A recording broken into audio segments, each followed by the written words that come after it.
Assalamualaikum warahmatullahi wabarakatuh. Waalaikumsalam warahmatullahi wabarakatuh.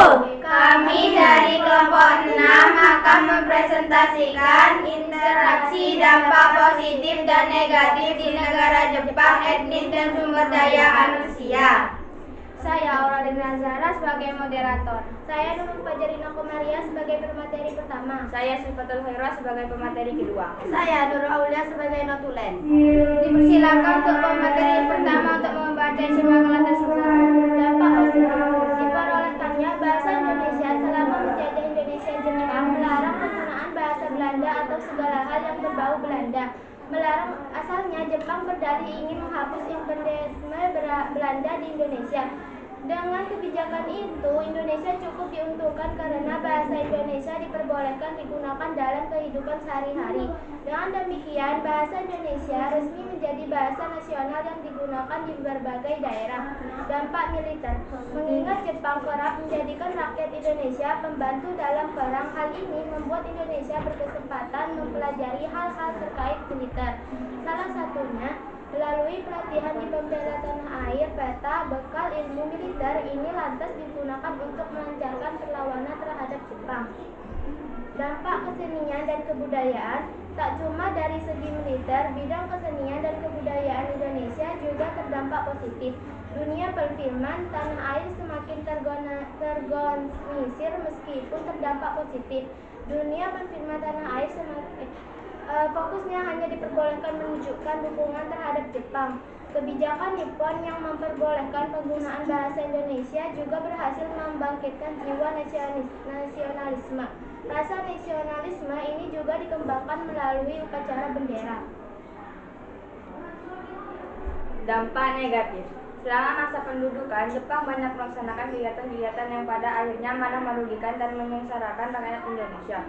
Hal ini dilakukan demi memenuhi keperluan mereka, baik di bidang politik, ekonomi, sosial, atau budaya.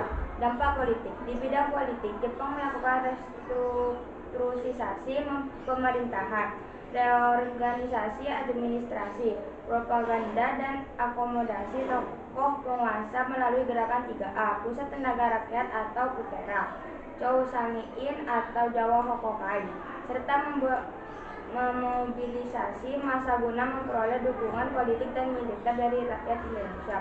Dampak ekonomi. Di bidang ekonomi, Nippon mengambil aset-aset yang semula dikuasai sekutu, serta mengadakan setoran wajib dan koperasi bersama. Kebijakan tersebut akhirnya malah merugikan rakyat Indonesia karena Jepanglah yang menerima setoran lebih banyak. Dampak sosial. Di bidang sosial, Jepang mengeksploitasi rakyat Indonesia dengan membentuk Romusa. Melalui kebijakan ini, laki-laki Indonesia melakukan kerja paksa, sedangkan para perempuan dijadikan jugun lanfu atau tenaga penghibur untuk memuaskan hasrat tentara Jepang. Dampak budaya. Adapun di bidang budaya, Jepang ingin menanamkan kebiasaan seikei, yaitu membungkukkan badan terhadap kaisar. Kebiasaan tersebut jelas bertentangan dengan cara ibadah rakyat Indonesia yang mayoritas umat muslim. Etnis di negara Jepang. Jepang memiliki beberapa suku, seperti suku Yamato, Ainu, dan juga Ryukyu. Setiap suku memiliki tantangan masing-masing di era modern seperti sekarang ini, terlebih bagi suku minoritas seperti suku Ainu dan Ryukyu. Penduduk Jepang terdiri atas beberapa etnis, tetapi yang dominan adalah etnis Jepang 9,5%, Korea 0,5%, Cina 0,4%, dan yang lainnya 0,6%. Agama yang dianutnya terdiri atas Shinto 83,9%, Buddha 71,4%, Kristen 2%, dan yang lainnya 7,8%. Sumber daya manusia di negara Jepang. Sumber daya manusia adalah salah satu komponen yang penting dalam pengembangan suatu negara.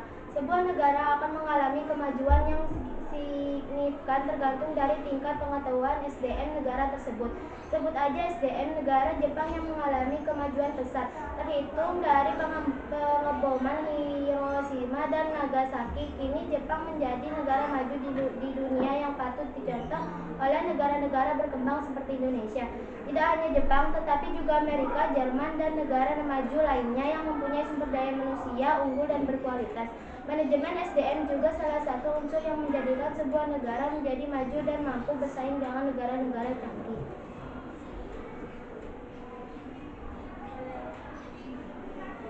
Apa ada pertanyaan dari kelompok lain? Ada. Apa dampak sosial di negara Jepang? Baik, pertanyaan kami jawab. Dampak sosial di bidang sosial, Jepang mengeksploitasi rakyat Indonesia dengan membentuk Romusa. Melalui kebijakan ini, laki-laki Indonesia melakukan kerja paksa, sedangkan para perempuan dijadikan dukun, nanfu atau tenaga penghibur untuk memuaskan hasrat tentara Jepang. Apa jawaban kami diterima? Ya, diterima. Cukup sekian presentasi kelompok kami, kurang lebihnya mohon maaf. Wassalamualaikum warahmatullahi wabarakatuh. Waalaikumsalam warahmatullahi wabarakatuh.